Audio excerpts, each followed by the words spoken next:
Baik, assalamualaikum warahmatullahi wabarakatuh.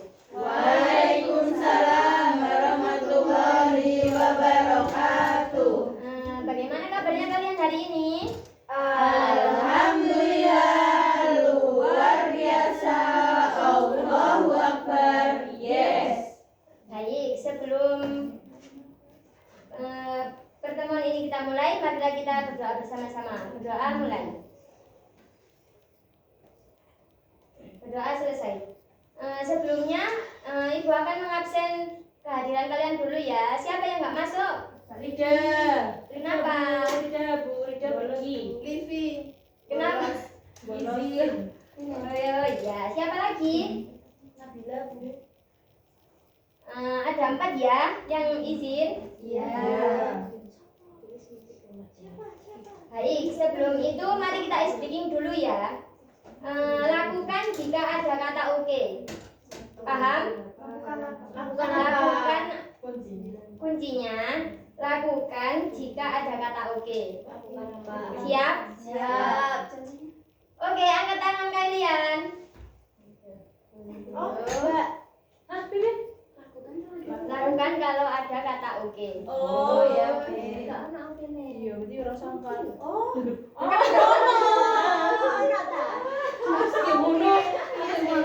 Tutup mulut kalian.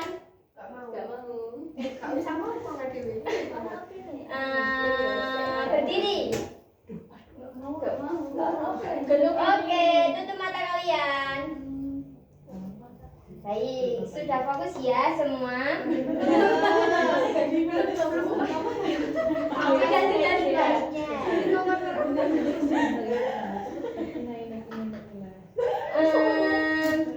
Siap lainnya. Mau speaking lainnya? Apa ya? Minggu depan. Oh iya, minggu depan aja ya.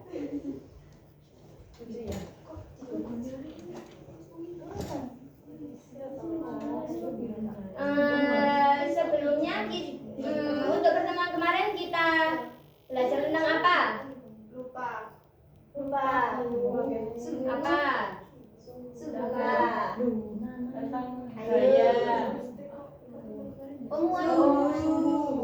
Perubahannya. Nah, betul sekali. Pemuai. Apa yang kalian ketahui? Suhu itu derajat pengukuran panas. Panas ada dingin. Iya. Ya, betul. Derajat pengukuran. Terus hari ini kita akan mempelajari tentang kalor. Pertanyaannya, apa yang terjadi jika kita mengaduk teh panas menggunakan sendok? Sendoknya ikut panas. Betul. Terus, karena apa? Kalor. Karena panasnya teh merambat ke sendok. Betul sekali. Nah, merambatnya panas ke sendok itu disebut kalor. Hari ini kita akan membahas kalor tentang konsep kalor, sifat dan perpindahannya. Tujuannya yang pertama menjelaskan makna kalor dengan bahasanya sendiri. Yang kedua mengidentifikasi dan menganalisis 3 cara perpindahan kalor, yaitu konduksi, konveksi, dan radiasi. Yang ketiga mengingat konsep perpindahan kalor dalam kehidupan sehari-hari.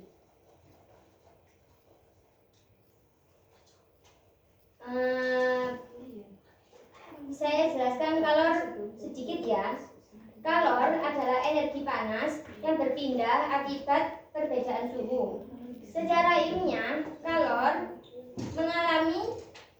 mengalir dari suhu yang tinggi ke benda yang bersuhu rendah.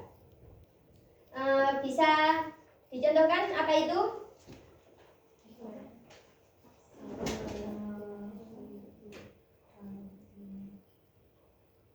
Ayo, apa? Contohnya?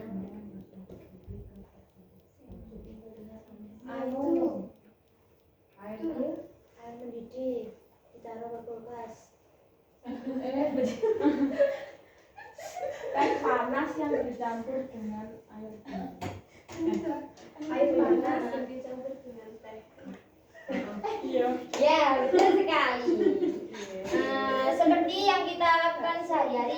seperti menyetrika baju, terus ketika kita memasak air panas itu merupakan kalor.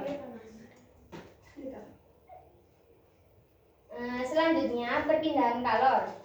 Kalor dapat berpindah dari benda bersuhu tinggi ke benda yang bersuhu rendah. Terdapat 3 cara perpindahan kalor, yaitu konduksi, konveksi, dan radiasi. Yang pertama kita akan bahas yang konduksi. Konduksi yaitu perpindahan kalor melalui zat tanpa disertai perpindahan partikel. Contohnya perpindahan zat panas dari satu zat ke zat yang lain. Contoh simpelnya ketika kita menyetrika. Ketika kita menyetrika kan panas. Lah, panas ini kan berpindah ke baju kita yang kita setrika. Ya, itu yang dinamakan konduksi. Untuk yang kedua yaitu konveksi.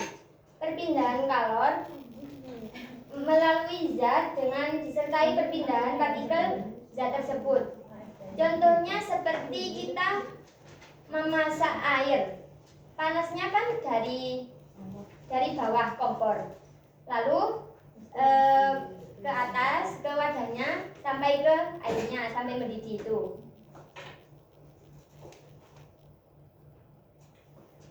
Yang terakhir radiasi atau pancaran, perpindahan kalor tanpa perantara atau medium.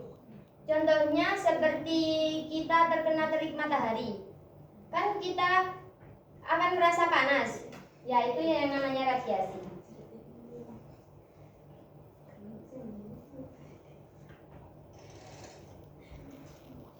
Sebelum itu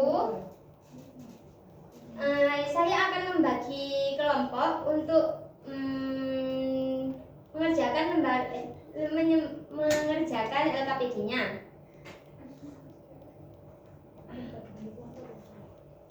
Kelompok 1, kelompok 2, kelompok 3 ya. Satu dua apa Bu? Ya nggak apa-apa. Jadi pinter. Amin.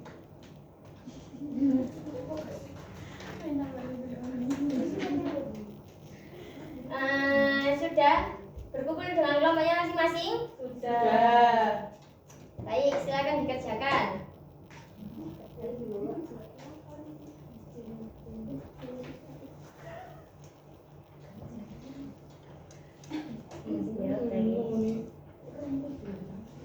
Kalian sudah paham dengan ini? Perintahnya? Belum.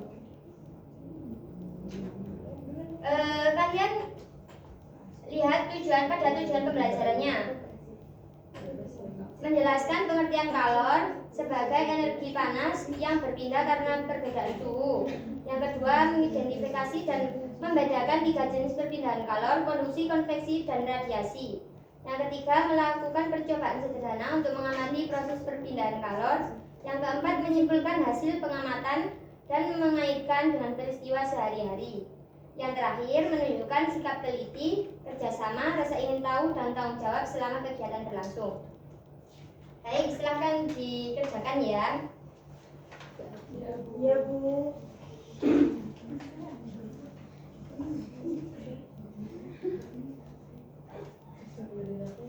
Kelompok siapa yang sudah selesai?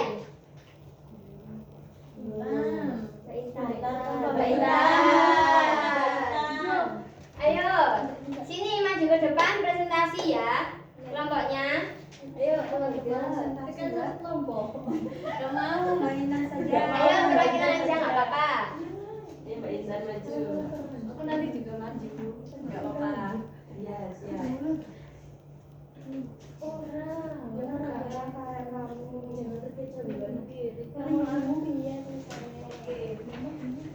Ayo baik, dibacakan hasil dari kerja kelompoknya. Ya, pada sebuah percobaan panas berpindah dari sumber panas atau api lilin ke benda yang ini kan oh ini Iya. dingin atau sendok air tanah.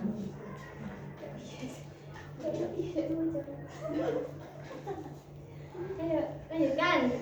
Oke. Yang kedua. Yang kedua, tiap jenis perpindahan kalor memiliki cara berbeda.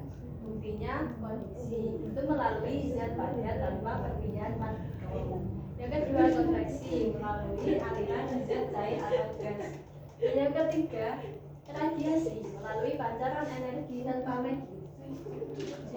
Jadi kesimpulannya, kalor adalah energi yang berpindah karena perpindahan suhu. Terdapat tiga cara perpindahan kalor, yaitu konduksi, konveksi, dan radiasi. Kalor selalu berpindah dari benda bersuhu tinggi ke benda bersuhu rendah hingga suhu keduanya sama. Baik, pintar. Sudah, terima kasih. Beri aplaus untuk kelompok 2.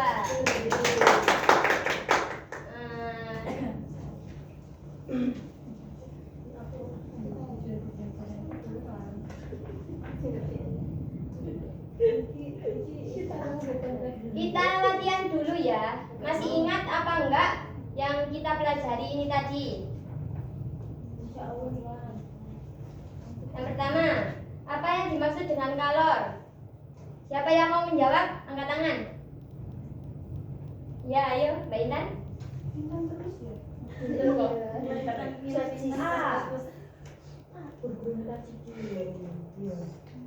Kita lihat ya jawabannya, betul apa enggak?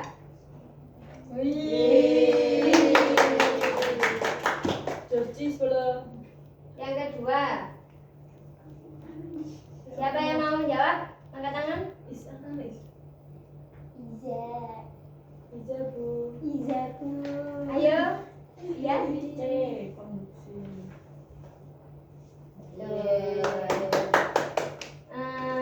Sebelumnya, Ibu mau tanya, apa sih yang kita pelajari tadi? Coba satu anak menjelaskan apa yang tadi kita pelajari. Ayo, siapa yang mau?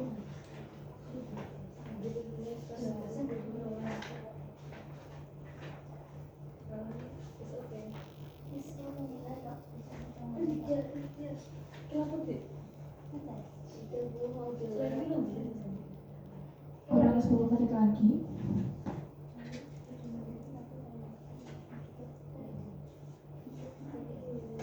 Ayo, Nabila mau menjawab?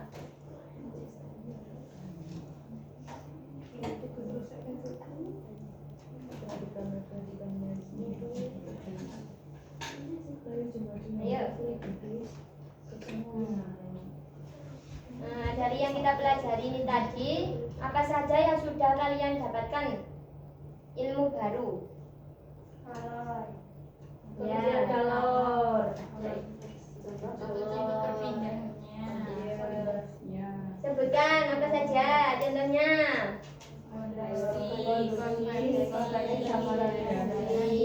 Kalau konduksi itu tanpa disertai perpindahan partikel, kalau konveksi disertai perpindahan partikel, kalau radiasi secara langsung tanpa perantara. Baik. Contoh dalam kehidupan sehari-hari, siapa yang mau menjawab? Konduksi tadi menyetrika baju, kalau konveksi memanaskan air, kalau radiasi sinar matahari. Betul sekali. Untuk tulisan. Dapat bintang 5.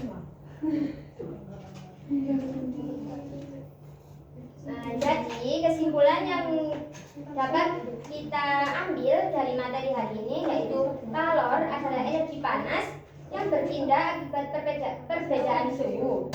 Perpindahan kalor terjadi melalui konduksi, konveksi, dan radiasi. Jadi diharapkan kalian semua bisa mempelajari tentang kalor ini di kehidupan sehari-hari kalian. Baik, untuk tugas selanjutnya kalian mempelajari tentang hukum asas Bragg ya untuk pertemuan minggu depan. Terima kasih untuk hari ini. Sekian, wassalamualaikum warahmatullahi wabarakatuh. Sekian, kita tutup pembelajaran hari ini dengan bacaan alhamdulillah bersama-sama. Alhamdulillahirabbil alamin. Sekian dari saya. Wassalamualaikum warahmatullahi wabarakatuh. Waalaikumsalam warahmatullahi wabarakatuh.